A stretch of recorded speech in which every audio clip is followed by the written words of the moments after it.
So it's back to school time. Life gets back to routine. Morning chaos as we get our kids ready for school and us ready for work. Evening programs, homework, and rush dinners, it all adds stress to our life. Sometimes we just need a little bit of help to get back on track. So here are 5 quick tips to help you manage your time, your sanity, and your ability to find some semblance of peace in a sometimes crazy world. These 5 tips will help you to regain control. So time is really the great equalizer. We all have 168 hours in the week to play with. We all have our own challenges and our own desire to stretch that time as much as we can. It just comes down to the choices we make within that time, rather than managing time. I've been teaching time management for 20 years, and as much as the technology and the tools have changed, the thinking behind the time management hasn't. It starts with asking really good questions, like what's the most important thing I have to get done today? So that brings us to the first tip, focus on what's important. I usually like to pick 3. So if I have to pick 3 important things today, what would they be? Then I work on number 1 until it's done, then move on to number 2. When that's done, you work on number 3. It really is that simple. You can do the same thing on Sunday nights, except that you're asking what are the 3 big things you need to get done through the week. Then you evaluate your day against that and plan your day around that. Helps you to say no to the things that fall outside of that without guilt. That brings us to number 2. Say no to distractions. Sometimes we all chase distractions, like a squirrel chases nuts. We all have them, and it's up to us to prioritize them so that we are really focusing on the top 3 things that we have to do in the day. Reevaluating the priorities is okay, but chasing nuts, not so much. We hurt ourselves sometimes by thinking that we actually have 8 hours to play with in a day.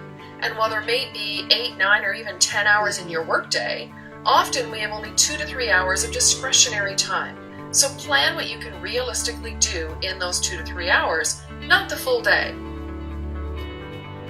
Number 3. Years ago I read Stephen Covey's 7 Habits for Highly Effective People, and I came across this activity matrix and I still use it today. It's also called the Eisenhower Matrix. Either way, we can usually categorize things that happen in our day into one of these 4 boxes. Box number 1. It's important and urgent. This is probably a crisis, so we make sure that it's first on the list, or at least we make sure that we get it done in the day. Box number 2, it's important and not urgent. These are the things that we want to plan something in this way every single day. The things that we feel in control about and we feel are super important. And if we don't look after them here, they eventually become urgent and important. So it's better to handle them now. In quadrant 3, it's not important, but it is urgent. So delegate it. Make sure it gets done, just not necessarily by you.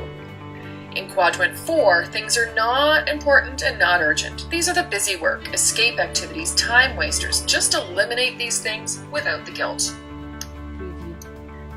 Number 4, focus on the time you have to leave rather than the time you have to be there. So when we're in a rush, we're often trying to fit in just a few more things into our routine because we think we have time in our minds. If we have a 9 a.m. meeting and we focus on 9 a.m., it's easy to do that, to be tempted to try to fit these things in. Instead, if you know you need 30 minutes to get to work, get settled and get ready for the meeting, allow your focus to be 8:30 instead of 9, and that way you're less tempted to let those other things interfere. Finally, set boundaries. Think buffer and white space and train others around you to respect those boundaries. Give yourself a little bit of a buffer and allow time between meetings, between pickups, or between commitments. You need white space in your day, so honor that. Know that things will come up and you want time to manage those when they do. I like to allow 30 minutes between meetings, and I like to book no more than 6 hours of committed time in a day. That way I've got time to get things done. So know your hard stops, know your limits, and relate these back to what's important to you. It's okay to say no and to operate within the boundaries. It boils down to making time work for you. It's less about managing time and more about managing your choices.